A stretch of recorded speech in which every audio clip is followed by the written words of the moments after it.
everybody, this is Marie and welcome to Marie's Chatty Tarot. Today we're going to do an unboxing for the Aleister Crowley Tarot deck.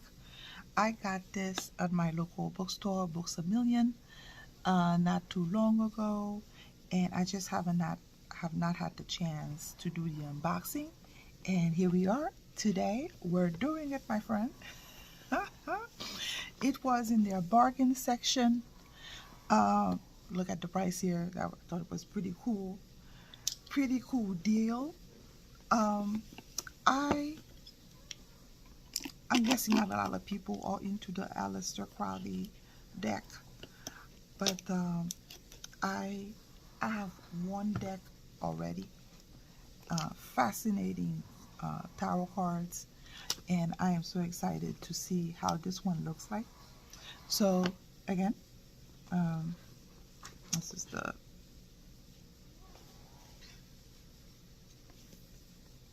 deck. Comes with the booklet and the cards. So very colorful. It pops. I hope you're able to see that on your end. Okay, so cool. Second. So this is the booklet for the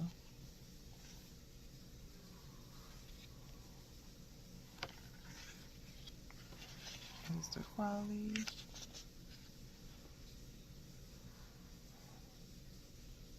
So I'm guessing this person who wrote it is Tanya Ashon. Forward by Mog Morgan. Okay, so it's pretty. I see that it has different section here. So I'm guessing introduction, a little bit about the Thoth. Okay, how to use the houses, and everything is in color, which is pretty awesome.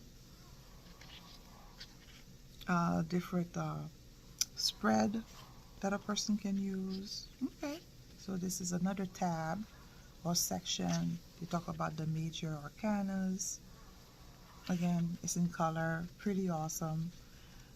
Chariot. Okay. So they have like keywords here, and the full definition. Like keywords for the Hermit is isolation, reflection, self-reliance, retirement, illumination, secret, silence. Okay, so that's pretty in keeping with regular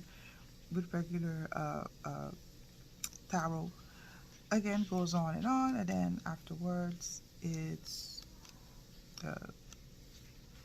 the court cards. So the suits, right, or the one, or the knights. I'm sorry, or the knights or the queens. Okay, so everything is pretty explained. Okay, the four princesses. So the princesses or the page for. Okay, that is pretty awesome. I think I'm gonna be using this a lot. This looks a little bit more robust than the little booklet that I have for my other tarot deck, for my other actually Aleister Crowley Thoth deck. So that's a keeper. So I guess they have this little protective page to protect the card, and comes with that little thing. Okay, that's a pretty nice presentation. Put this aside.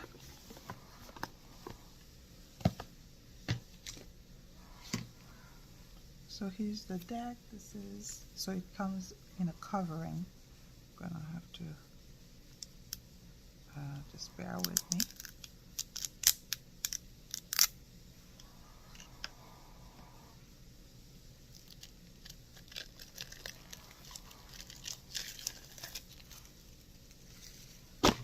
Oops. Organize my section a little bit. Things are falling apart. So here is the back of the deck.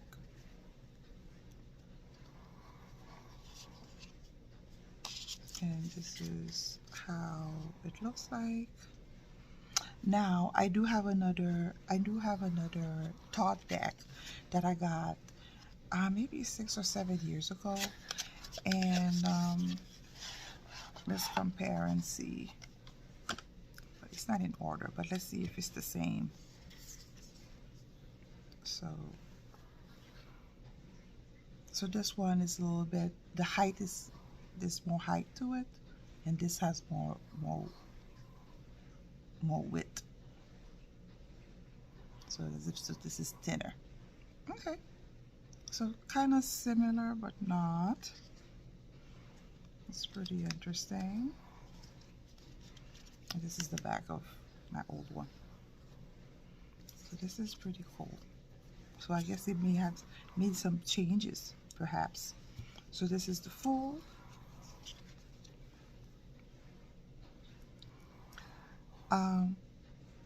It's a bit in keeping with the original Thoth, but still the same. They still kept the same spirit. So it's pretty understood. Okay. The Magus, so which is the magician. I think that's how they used to call them back in the day. So they use, this is Thoth, the head. I think that's Thoth. I may be wrong, but I think it's Thoth. And I'm not gonna be surprised because the other name for Aleister Crowley tarot deck is Thoth, and Thoth was a scribe in Egyptian mythology, and Thoth was a scribe for the gods, a messenger of sort, and he was also the father of medicine. So the symbol for the medical industry that you see, that those two serpents, that's weaving themselves around the staff, and then the head, the tip of the staff is that wing. I forgot the name of it. There's this particular name. I'm sure somebody's gonna comment. Share, like, and subscribe, please, as well. For that, so it was Thoth, who was a messenger, and Aleister Crowley was a big influence. He was truly influenced with and fascinated by the Egyptian culture, Egyptian mythology, and that's why I believe he called Thoth. He called his tarot deck the Thoth Tarot. And also, since we're in that same keeping, Thoth was also called Hermes in Greek mythology. And Hermes was a messenger from the gods. A lot of people say that the Chariot card represents Hermes as a messenger of the gods in Greek mythology, which is also fascinating. And there's a third rumor that says that Thoth and Hermes were one and the same person, and which again related to this third figure called Hermes Trismegistus, meaning Hermes three times the great, and he started the Hermetic teaching. So there's more to this. So that's why Aleister Crowley was very fascinated with Thoth, because this one figure had so many history and connection to Greek mythology, Egyptian mythology, and so forth. So fascinating story. You should check into that. The High Priestess, okay, very similar to the one that I have. That sadly my deck is not in order because I use it. But very much in the same keeping. The Empress. The Empress is about comfort. It's about fertility. It's a little bit different than the one that I have, but still pretty cool. Still convey, right? So I'm guessing this artist probably did their own interpretation of how they feel like the thoughts should look like, because it's a little bit, there's some changes there. So the Emperor card represent Aries, foundation, law and order. So you see it's very fiery feel to it. So if you remember, Aries, Emperor go hands in hand at the beginning of a project. That that will be helpful. So I love the color so far. I love the card itself. It's pretty sturdy. It's kind of matted.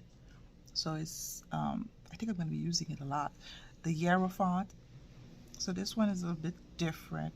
So in the Rider-Waite, the Hierophant have two figures as if they're on the at the master's feet and learning from the master. But here you can see this lady, and then in the background see this gentleman as if guiding that person or providing insight, or like a higher self teaching that young person. So that's so interesting.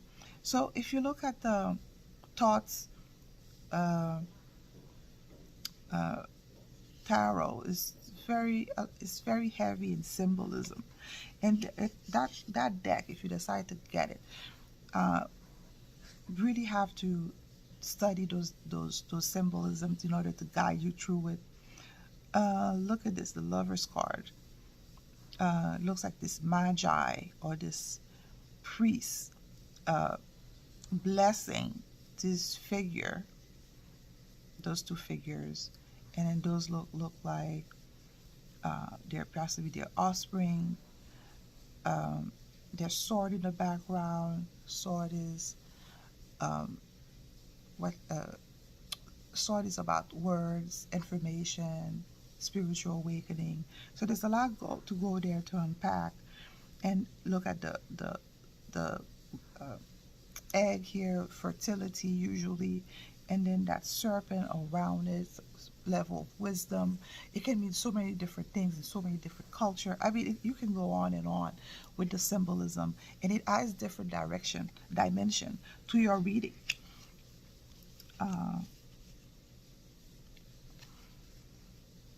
So the Chariot right here, so movement, traveling, and here he's sitting, drinking.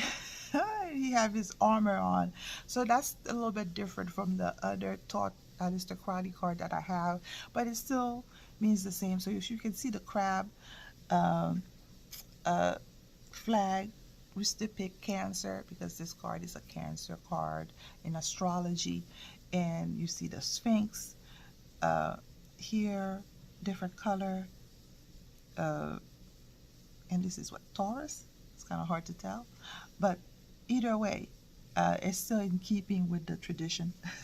Okay.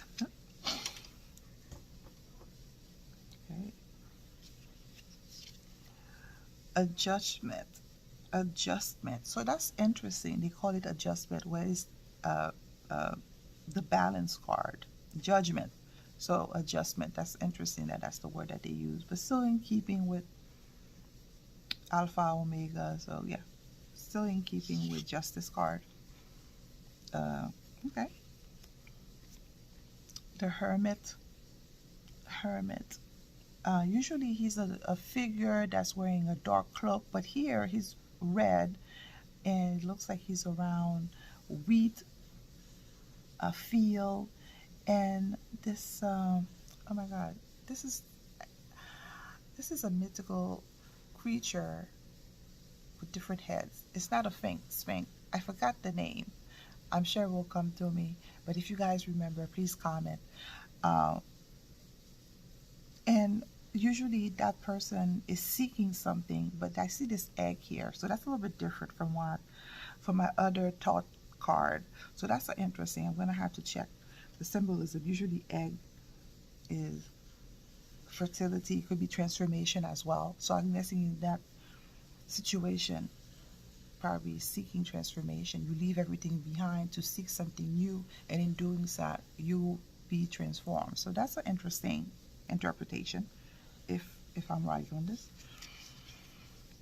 Fortune, change of fortune. Okay, that's pretty in keeping, right? Change of luck, sudden change, lust. So that's how the Thoth Tarot calls the Strength card. So remember, Thoth was Aleister Crowley was very much into sex magic, and he believed that you can get a lot of strength from power from sex magic. You may want to do some research about that. Fascinating stuff. So here, strength is depicted as lust, and I think it kind of makes sense. So a lot of men will better themselves, would strive to, be successful, to get the car, to get the to become captain of industries. Why? Because they want to impress that girl. They want to be. So it's maybe not so much now, but yeah. Last card. Cool. The hangman. So hangman, it's interesting that this person is submerged underwater. It seems it's as if the water of life, and you can see here dragons, kind of like looking dragons or serpents in the floor. So serpent in a lot of culture is it's a form of wisdom, sharing knowledge, and you see this person has this halo around his extremities as if he's being uh, enlightened in some way. And the ankh, uh, again, the serpent, I mean, pretty interesting. A lot of symbology here to research upon, and again, still in keeping with what the hangmans represent. And the water thing, I think it represents when you submerge yourself in your emotion, like you meditate, you really have to submerge yourself uh, in the water of your emotion, because emotion is water. So that's another dimension that you can add to the reading. I mean, pretty interesting stuff. I mean, I know a lot of people don't like Thoth, don't like Aleister Crowley in general. And yes, he was a terrible guy, uh, um, not a great person at all. But he also created this great tool in the Thoth Tarot. And it is said that the lady who illustrated his vision was a very nice lady. So there's this yin and yang mechanism that pairs pretty well with that deck. Now, again, not defending the guy, but I think we live in a world that people don't understand that two truths can coexist together, where a person can be a demon, satanic, evil person and still produce a tool that is very, uh, that's awesome. So those two truths can coexist. And we see that all over in the universe, right? Death card. Death card.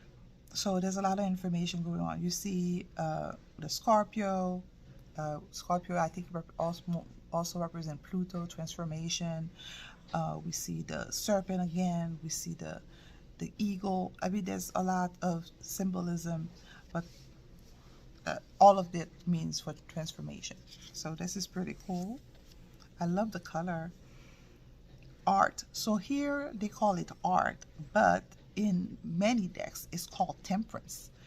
And I think in my tarot deck that I have is called tempere.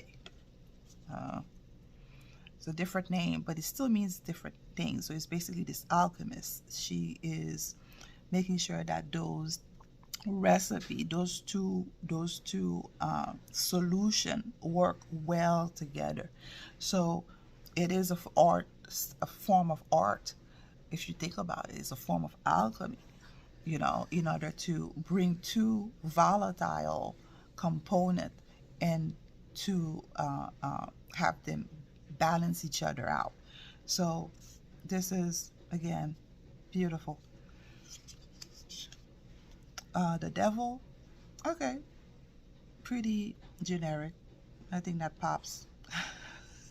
There's no people to hold down and chain.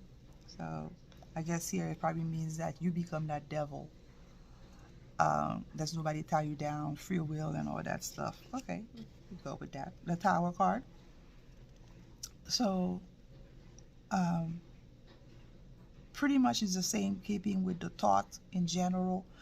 So there's this little dragon that's putting out flame as if he's angry. The tower, the eye, possibly the eye of God. This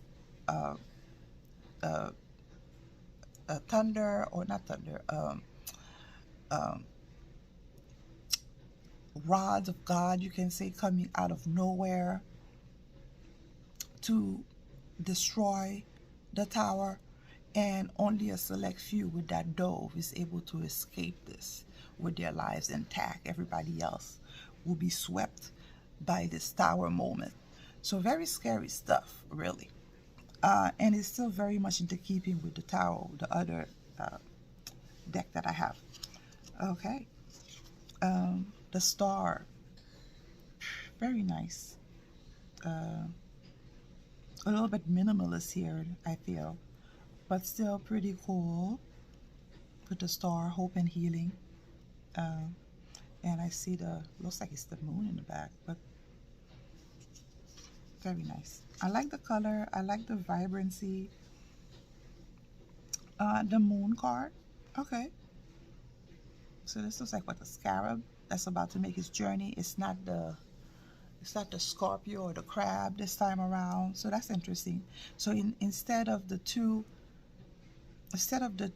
one jackal and one dog, we see, is it Anubis? I'm not sure. Maybe somebody will be able to tell. Or the Thoth, two Thoth on each side, or Anubis. Either way, I'm not pretty sure. I'm not sure. And it's about to make his journey. And it looks like the water is red.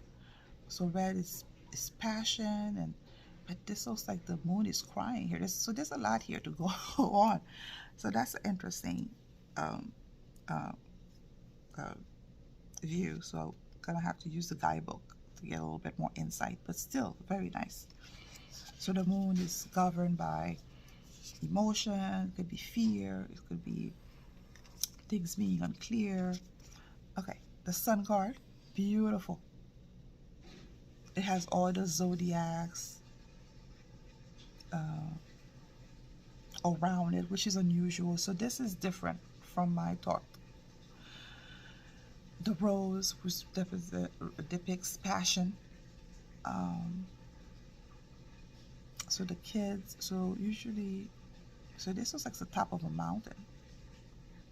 And then the sun, which represents the rose. Okay, and then all around is a different zodiac that's moving around it. So that's very, very beautiful, very astrological, intense, right?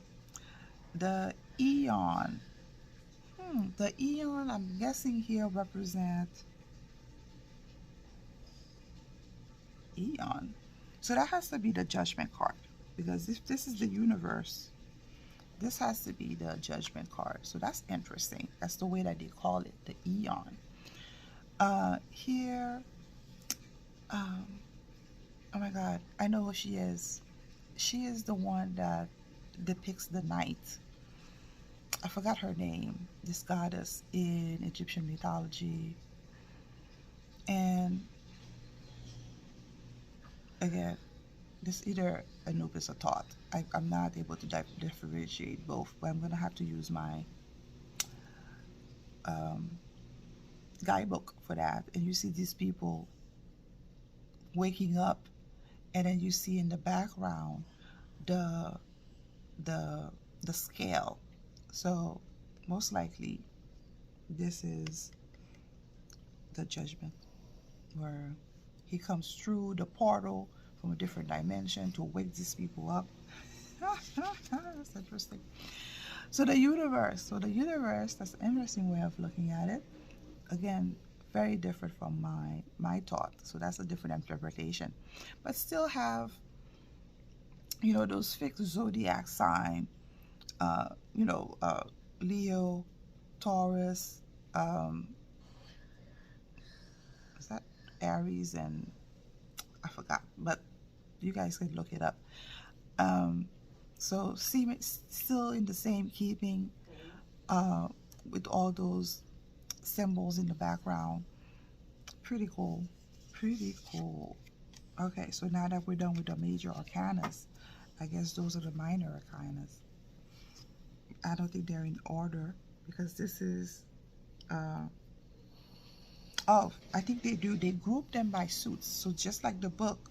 Okay, Knight of Wands.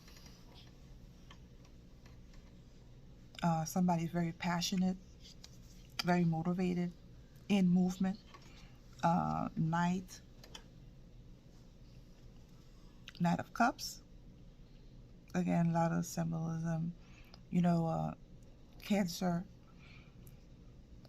movement for water. Okay, we're with you. Knight of Swords.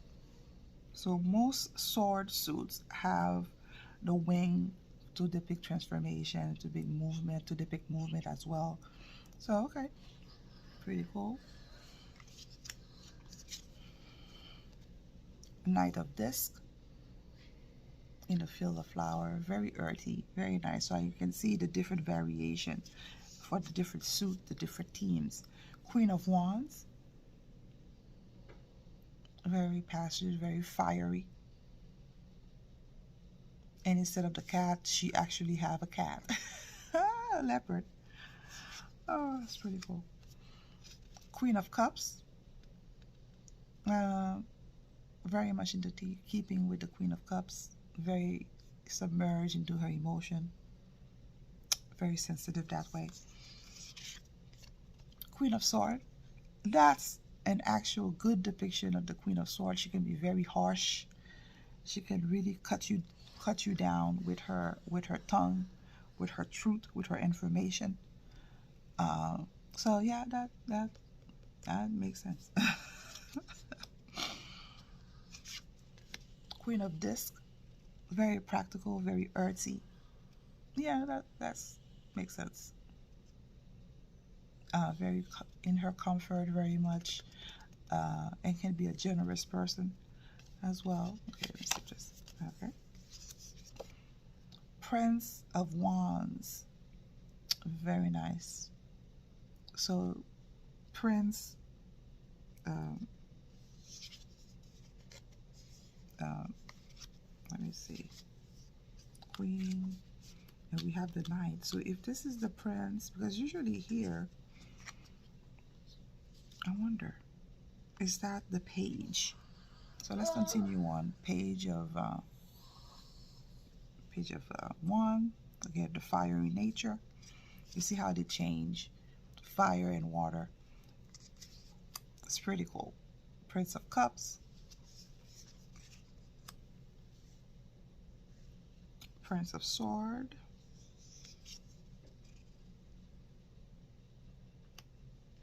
Prince of Disc.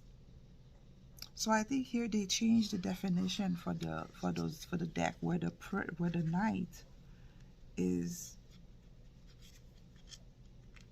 goes to a movement. So I'm gonna have to check the definition to see, because I didn't see a king here. I only saw the queen. So I wonder if the Knight here is the queen, and then the Page is the Knight. The Prince of Disc, is it the Knight? Because I think they changed the definition. I'm gonna have to check it out. So I don't know if it was an error, or I don't know if it was done on purpose. But I don't see a king yet. So anywho, Princess of Wands. So the princesses for the Thoth is usually the Page. So okay, let's continue on. Princess of Cups. Okay. So the cup, instead of having that fish, you see on the right away, you see that turtle. Still pretty cool. And the swan in the back, again, transformation. Innocence. You can go on and on with that. Princess of Sword. Pretty cool. Princess of Disc.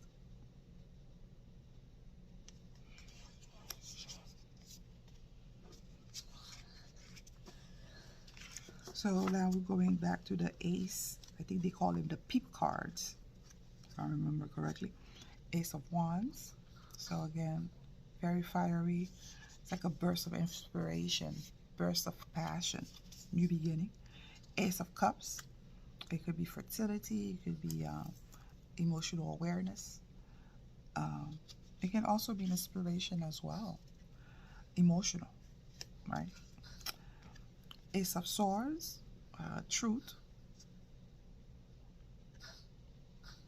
Truth or new awareness. Intellectual awareness. Ace of Disc.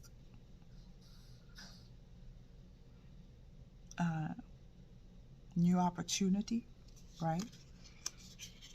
That is tangible. Two of Wands, Dominion. So okay, so usually they don't do the Two of Wands, they call it.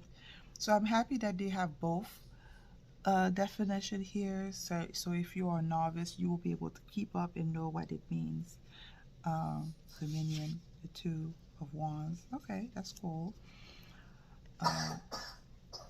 Two of Cups. Sorry, baby girl. It's a little wetter.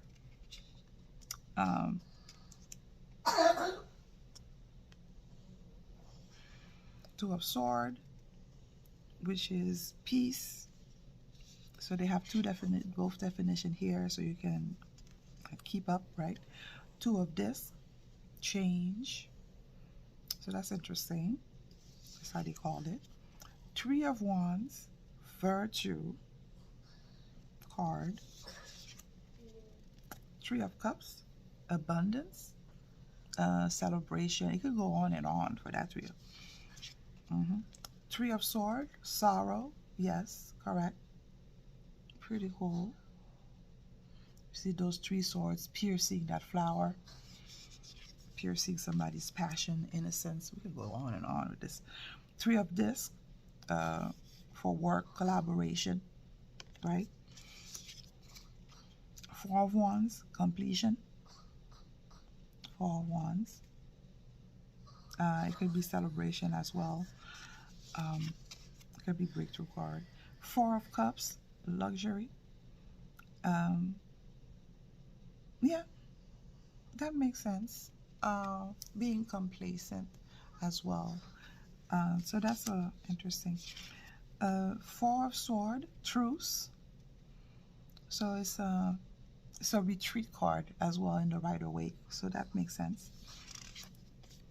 Four of Disc. So yeah, it is power. Four of Disc is the card where you see in the Rider-Waite where the man is holding on to the coin, like being very Scrooge-like. So that's the Four of Disc. So it's also about maintaining power, keeping power for yourself, or not wanting to share. So I guess both can be the same. Five of Wands, strife. Yeah, that makes sense. Conflict. Yeah, it's Five of Cups, disappointment, definitely. Emotional disappointment. Five of Sword, defeat. So Five of Sword is somebody who's overpowering. There's a figure that's overpowering, and the two figure in defeat. It's pretty cool. Five of Disc. Five of Disc is worry. Five of Disc. Yeah, it is.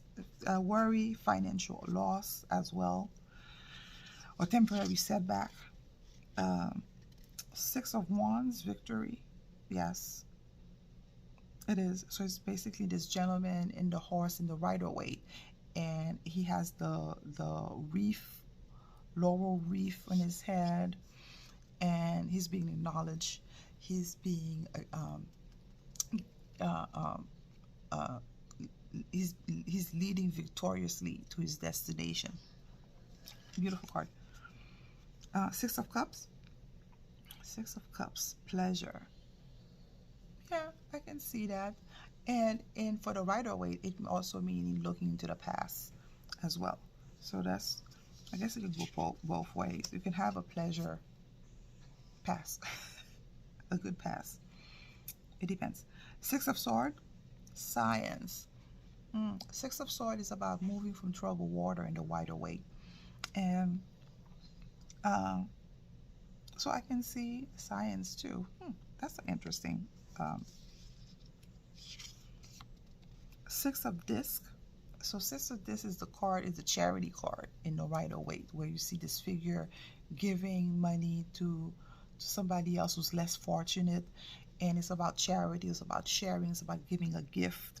And it's also a card of balance as well, where things kind of balance, right? It's kind of like the little sister of the Temperance card or the Justice card. So success, yeah. Seven of Wands, Valor. So Valor card is basically, you see this in Rider Waite, this figure standing on the tip of this mountain, on this ledge, and he has all these different wands attacking him, and he's standing his ground, right? He's standing his ground with his wand, defending his position. And basically, if you see that card, it's basically the hill that a person is not afraid to die on, with their belief, with their passion. So that's the Valor card. So if you see this, if you remember that imagery, you will remember both for the Rider Waite and for the Thoth. Seven of Cups. Seven of Cups is the bush, the boucherie. So Seven of Cups. So Seven of Cups is usually a cups of, I think, different choices for the Rider Waite, but it could mean a card of dysfunction as well. So I'm not surprised that it's debauchery, debauch, that comes up for that. Seven of Swords.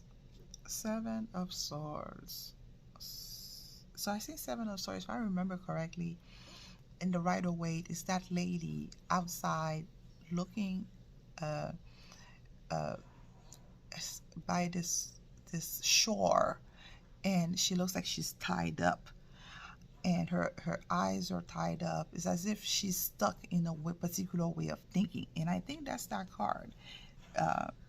Futility, not giving up, and not wanting to remove yourself from those binding way of thinking, right? Seven of Disc, Failure. That's a little different from the Rider Waite. I think the Seven of Disc is waiting, analyzing, contemplating for the fruit of your labor, to my understanding, if I remember. I'm gonna have to read the guidebook for this one. Eight of Wands. So Eight of Wands is swiftness. Same thing with the Rider Waite. You see those 8 wands that moving in one direction. It would be like a stroke of luck. It could mean swiftness in action. It can also mean traveling, like swift traveling. So same thing with the swiftness card for the Thoth. Eight of Cups. Eight of Cups is indolence. Cool. I forgot the representation in Rider Waite for this one. Eight of Swords, interference. Eight of Swords. I wonder if it's the manipulation card. The person that's trying to steal some swords from the camp, away from the camp. It could be that one for the sword, interference. Somebody's interfering in somebody's business, or some manipulation involved. I think that might be this card, so I may be wrong. Guidebook, please. Eight of Disc. Eight of Disc is prudence. No, that makes sense. Okay. Guidebook. Nine of Wands, strength. Nine of Wands. So usually Nine of Wands is holding the line.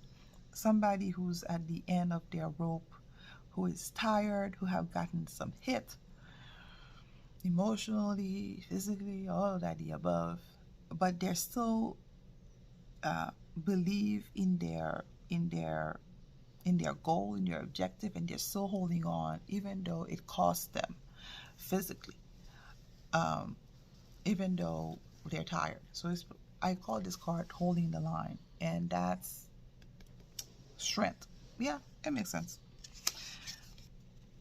Nine of Cups. Nine of Cups, happiness. So Nine of Cups is the wish and desire card that you see in the Rider Waite. So where you manifest, you're in such a high vibration that you manifest what you want on an emotional level. So a lot of people believe that if you believe on an emotional level something is going to happen, it's going to be yours, it will be yours. So it's not really praying, it's basically having your desire elevate or vibrate in such a high vibration that you can have that desire manifest itself in this realm, in this universe. So if you want something bad enough, if you can manifest it on a vibrational level, it will come true. So that's card. So yeah, makes sense. Happiness, because you will vibrate what you want. Okay, Nine of Swords. So Nine of Swords is cruelty. Nine of Swords is, if I remember, I think it's this person who is sitting in their bed and worry, uh, uh, afraid, and feeling guilty, feeling depressed. So I think that might be this card in the Rider-Waite, the equivalency of it. Guidebook, but still. So that's the Thoth Tarot. It doesn't have the illustration that you see in Rider-Waite. You're gonna have to really study the guidebook to learn it. And the more you use it, the more you practice, the more you get acquainted with the Thoth Tarot card. It's very metaphysical,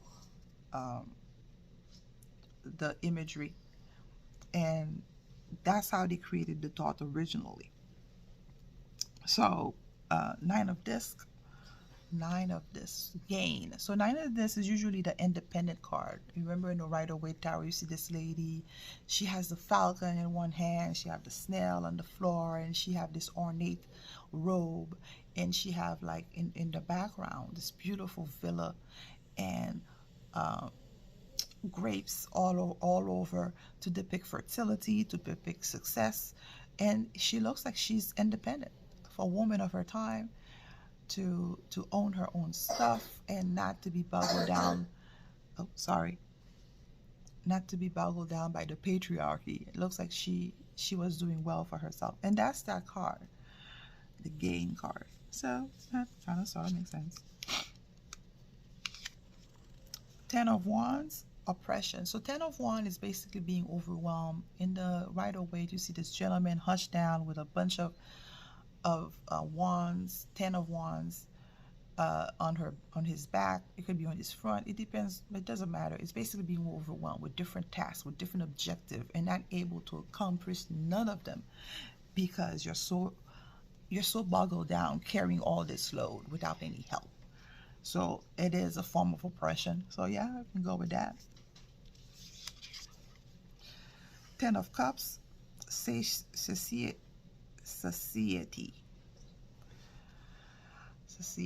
So basically being satisfied, being content. With the 10 of Cups, is basically the card of the family with the kids. You don't see their face, you see their back, and you see this rainbow in the sky. It's in the Rider-Waite version, and that card is a card of happiness, but it could be a facade because you never see the faces of these people. You only see their backs. So this may think they might be crying while they're looking at that rainbow. They might be in tears of pain and abuse, but we don't know. But from the back of that view, everything looks great. So I don't want to be dark here, but it can. It's possible. 10 of Swords. 10 of Swords is ruin. So yeah, 10 of Swords is usually one of the cards for me that mean ending, that you're dead, you're not coming back kind of card. Because sword is spiritual awakening. It could be truth, words, facts, information. And usually the 10 of Swords is ending. It's the one in the Rider-Waite when that person is facing down, blood on the floor, and then all those swords on his back. It's particularly aligned to his chakra. So as if every point of his chakra has been turned off. The only way all your point of your chakra can be turned off if you're no longer in existence in this realm. Because at this point, and then you will see in the background the sun, the dawn, is making way for another day. Or it could be, dust. It can be both ways. But another day is coming by, and you're either going to have to reincarnate or you're going to have to pick yourself up and move on. It's a very harsh card. It's not pretty when you see it. Yeah. And 10 of this. So 10 of this is wealth, is inheritance. You see this looks like a family or in the market. In the 10 of wands in the Rider-Waite, very, it looks very normal. You can think it's a market, you can think it's a family. There's different ways to interpret, but either way, that illusion is not gonna stick. That country, that nation is about to go through some changes in a meaningful way, in a tangible way. So yeah. Okay, that's pretty cool for the Thoth Tarot. It has some changes to it that I don't have in my particular deck, so I'm gonna have to use the guidebook. Some of the imagery have changed a bit. Some of the but I'm still intrigued. I'm still gonna use it. It's pretty cool. Again, I'm not surprised that it went to the bargain bin. Like, not a lot of people want to touch the Thoth Tarot because of its history. But again, like I said, two truths can exist, coincide next to each other, and not conflict one another. Meaning, I can still be a devout Catholic, being born and raised in Haiti, and I can still understand and respect and practice voodoo. I know, weird, right? But those two truths coincide and they work. So same thing with everything in life. Two truths can exist and one would not need to overlap one another.